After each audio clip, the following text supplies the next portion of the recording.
everyone. Welcome back to Relax with Animal Facts. I am Steph Wolf, and today I am going to be learning with you about our furry, scaly, or possibly even slimy friends. And in today's case, it is going to be a sort of feathery friend, rather, because we are covering the oh-so-wonderful elephant bird. This is the first ever episode of the Extinct Animal series that is taking place on YouTube, so I will be posting this everywhere, just the first little bit, but if you want to listen to the full episode, you can do so for free at YouTube when you just search up Relax with Animal Facts. And this, of course, is a very special listener episode dedicated to Katie, who wrote in on the YouTube channel in the comments. If you would like to know more about certain extinct animals that you really like to read about or you've learned about, please you can leave a comment in the comment section below where I will read them, respond to each and every one of them, and we can learn more together about some of those very cool extinct species. For those of you that are listening on the YouTube channel, make sure to subscribe to the YouTube channel so you'll know every time a new extinct animal is covered. So why don't we go straight into the fact portion of this episode? Where did I get my facts from? Well, I got my facts from prehistoric-fauna.com and birdsinfo.org. All of the links will be available in the description of the video that is posted on YouTube. So if you want to learn more, I very much encourage you to go to those resources, because without them, this episode would not have been possible. And now, just like the regular episodes, before we get into the show, we're going to go through our body and kind of realize where we carry some tension. In my case, it is pretty much all in my low back. I have been laying down a lot because of a recent sickness, and I'm not so used to laying down all that often. So for you, it might be in the shoulders, in the legs, in the arms. It doesn't matter where it is, but I want you to do your best to try to relax that part of your body as we go into the Madagascar where the elephant bird resides, or rather where the elephant bird used to reside. For the majority of these animals, I am going to be talking about them sort of as if they are still around, almost as if we're in this immersive journey looking around at them. So if I make any present or past mistakes, of course, you know that this is a series where all of the animals are no longer with us. So when I use current or present kind of words like it is or it does this, just know that it is for the sake of the podcast so that we can better understand these little guys, or rather these very big guys, as I'm sure many of these extinct species will be. So the first thing we're going to cover is its name. So a lot of these animals that are extinct are going to have some very interesting names. The elephant bird, its scientific name is Pionus Maximus, which makes it sound as if it is huge, and for a bird, it truly was very, very large. It is more than 2 meters in height, and it weighed about 300 to 500 kilograms. So I know that many of you listeners out there have pet birds and things like that. How would you like if your pet bird was 500 kilograms or more than 1,000 pounds and likely taller than you? The Pionus Maximus is not something to sneeze at. For those of you that want to look at it maybe after the show in terms of a Google image or something like that, I'll do my best to try to describe to you what it looks like. The closest animal that is still extant, or meaning alive still today, I would say is likely the ostrich, as it is another large bird. The Pionus maximus, or more commonly known as the elephant bird, looks much like an ostrich, except its face has more of that kind of dinosaurish look to it. It looks very interesting. But that is not to say that just because something looks dinosaurish, it isn't around today. Because as we know, you can look at crocodiles or alligators. As far as I'm concerned, they look very much like extant dinosaurs.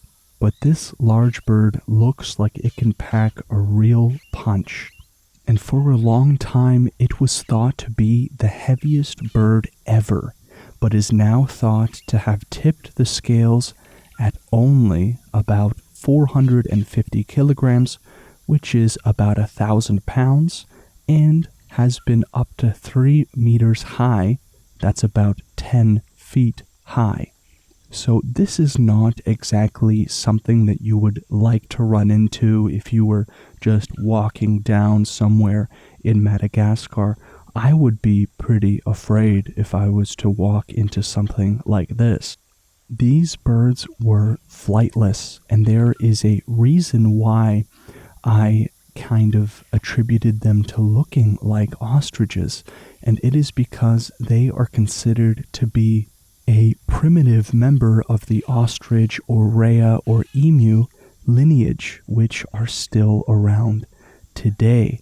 They were exclusively, as it would seem, confined to Madagascar, and these big guys had strong conical bills and vestigial wings. Now, for those of you that are not so familiar with some of the terminology, such as vestigial, the word vestigial is used by researchers and by scientists normally to describe a body part that doesn't seem to be of use. We, for example, as human beings, have been said to have vestigial organs.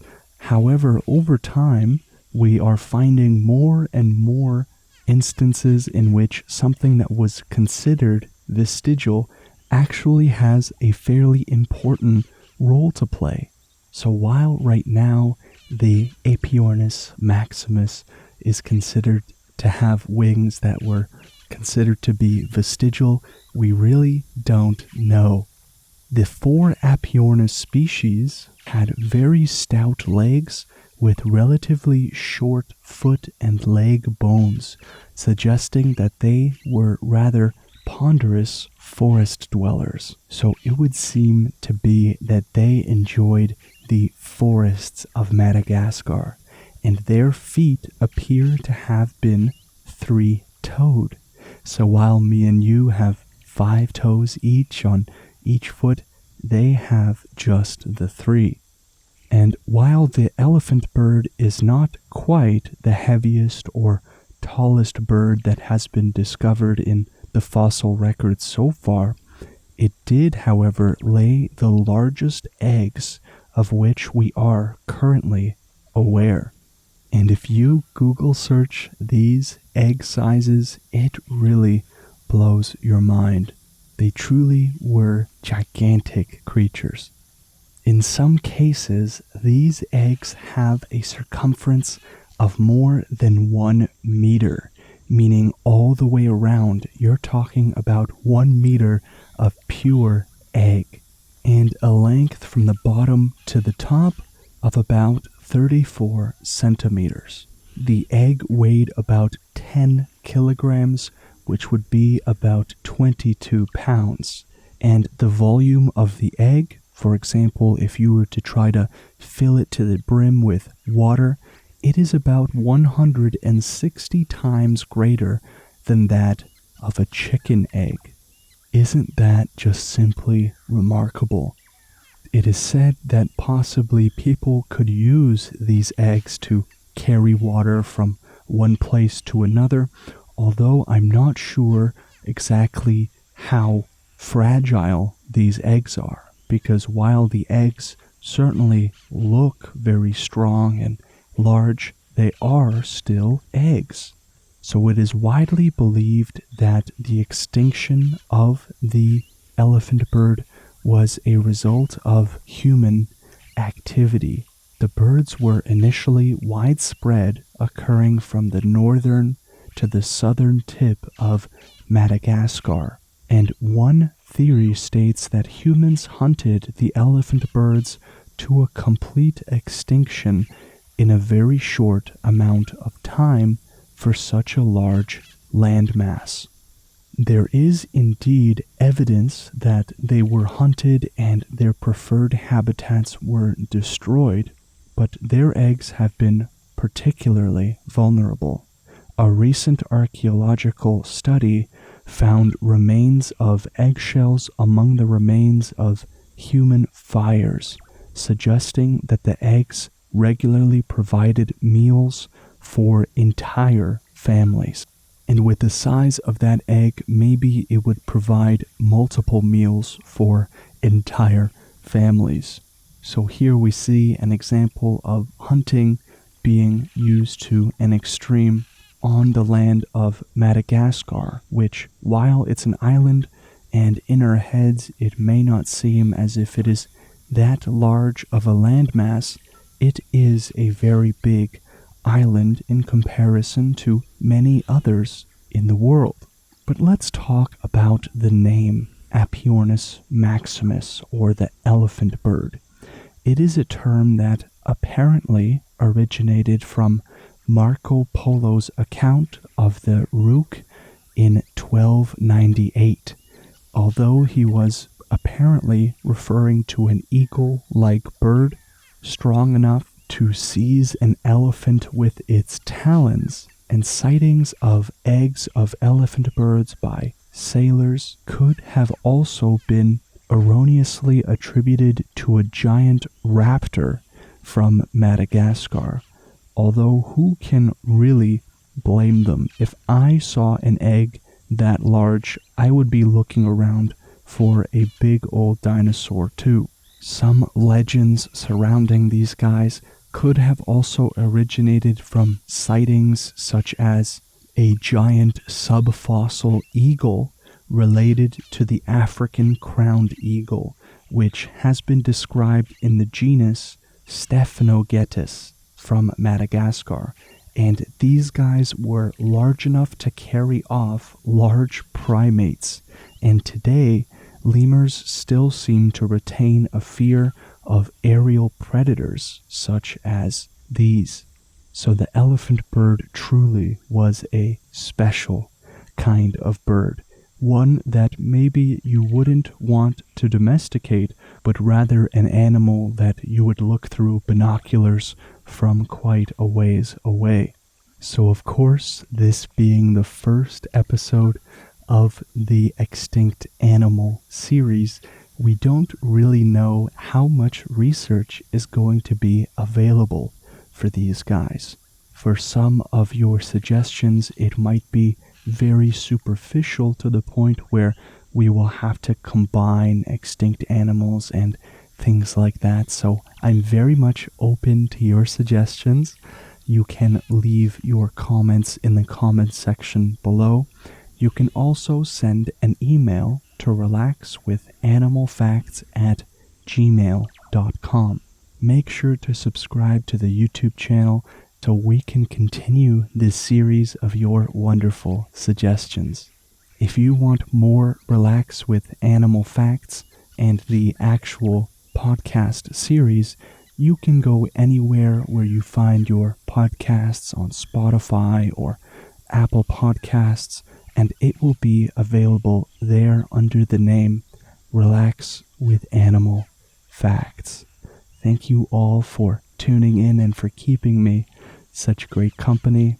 I hope to see you on the next podcast episode with the next animal. Take care.